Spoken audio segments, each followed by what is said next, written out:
带来天灾的阴云也……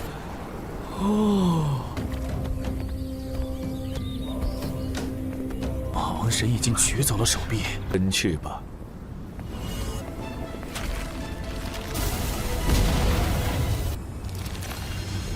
说，我美。不够看。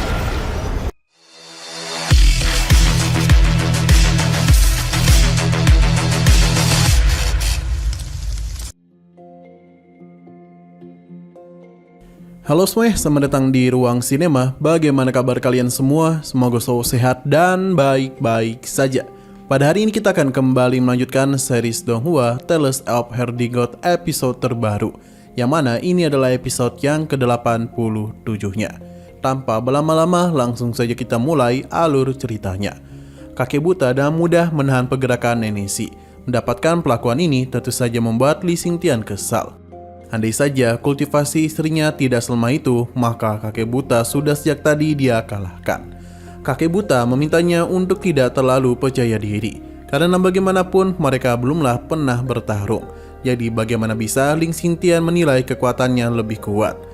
Li Xingtian taklah bisa melawan, terlebih lagi kakek Ma segera bertindak. Karena ia tidak kunjung dapat dihentikan, Kimu pun memasangkan kembali tubuh Nenesi kepadanya. Namun penolakan kembali dia berikan karena bagaimanapun ia adalah wanita tercantik di dunia. Ia tidak ingin menggunakan wujud sejelek itu. Ia ingin menjadi wanita yang cantik.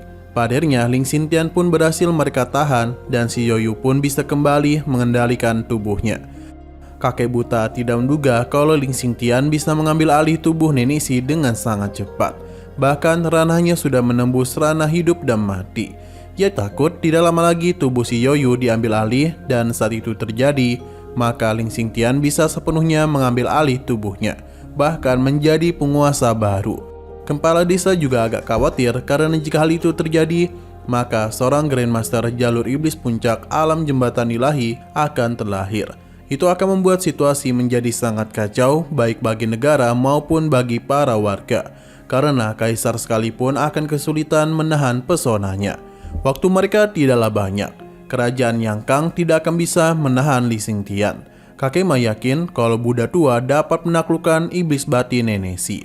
Kakek Ma yakin kalau Buddha tua dapat menaklukkan iblis batin Nenesi. Jadi mereka itu akan berangkat ke sana.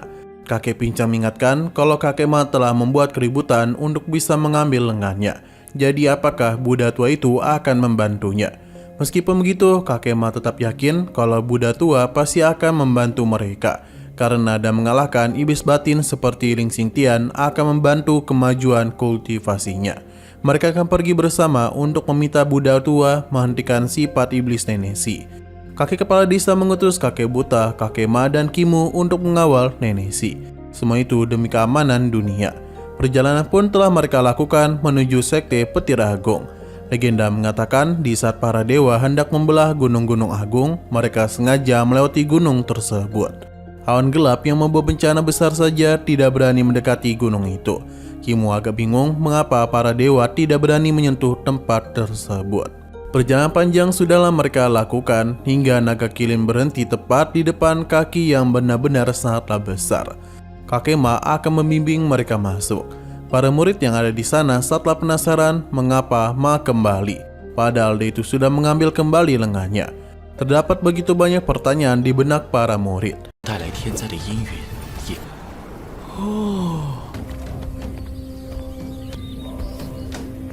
马王神已经取走了手臂。 Namun kakek Ma bersama rombongannya teruslah melakukan perjalanan untuk bisa naik lebih tinggi ke puncak gunung. Hingga sesaat kemudian kakek Ma pun menyambut dirinya. Ia menanyakan apakah kakek Ma benar-benar telah meninggalkan kehidupan duniawi dan berencana untuk kembali.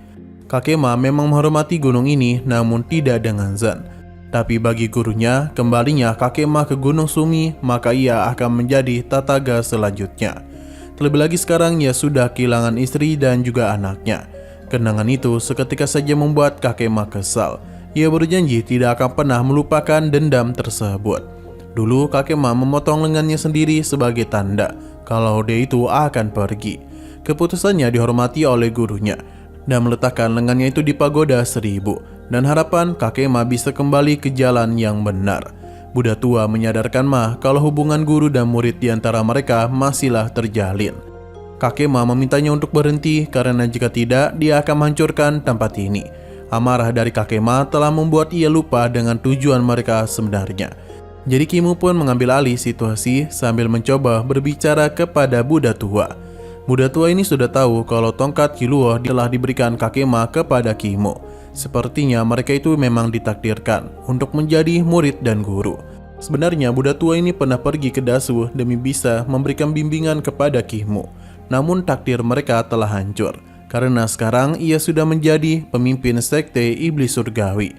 Kimu tidaklah besar kepala dan memberitahu kalau tujuan mereka kemari adalah meminta bantuan kepadanya untuk bisa menghentikan iblis hati di Denesi karena Li Xingtian telah berubah menjadi iblis.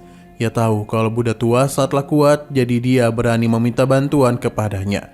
Dan begitu dunia akan aman. Salah satu Buddha di sana tahu tentang Li Tianxing yang menikahi si Yoyo. Jadi bisa dikatakan kalau si Yoyo merupakan iblis juga.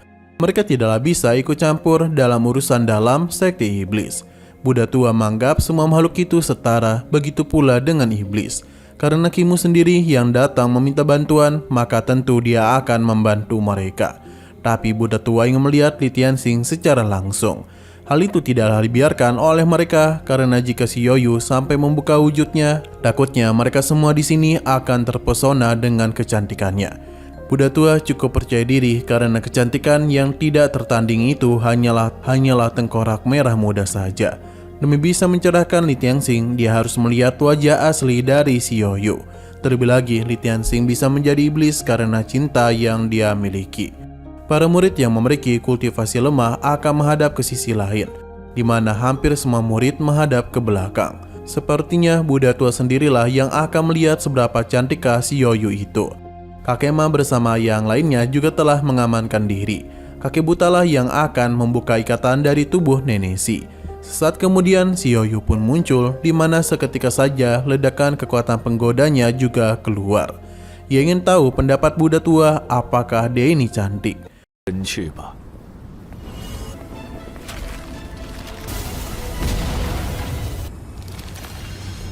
说我美。 Bagi Buddha tua, tubuh yang sedang Li Xianting kuasai tidaklah mencerminkan kecantikan sejati.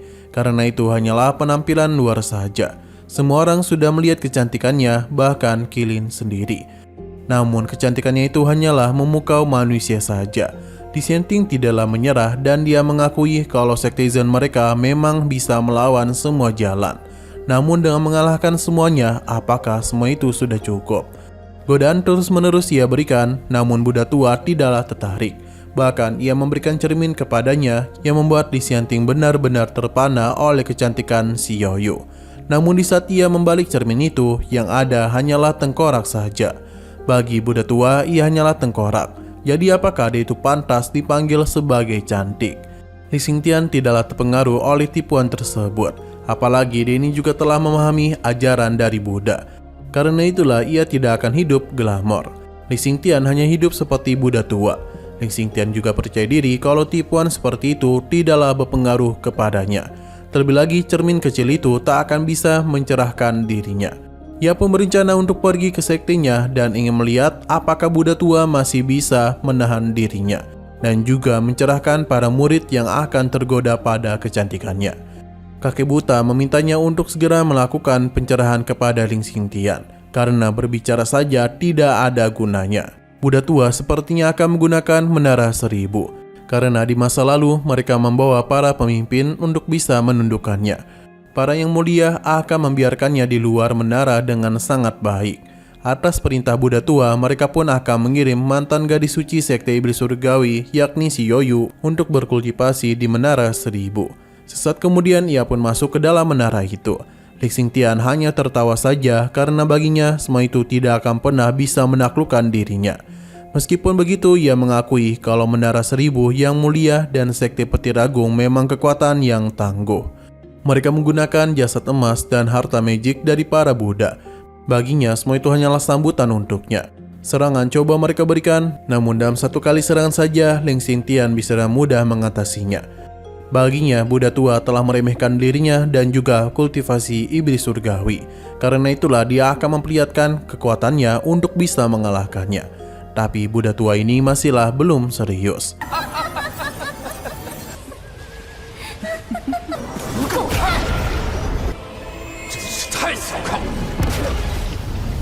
Berhubung proses ini agak lama, jadi Buddha tua menyarankan Kimu untuk tinggal sementara waktu di sini.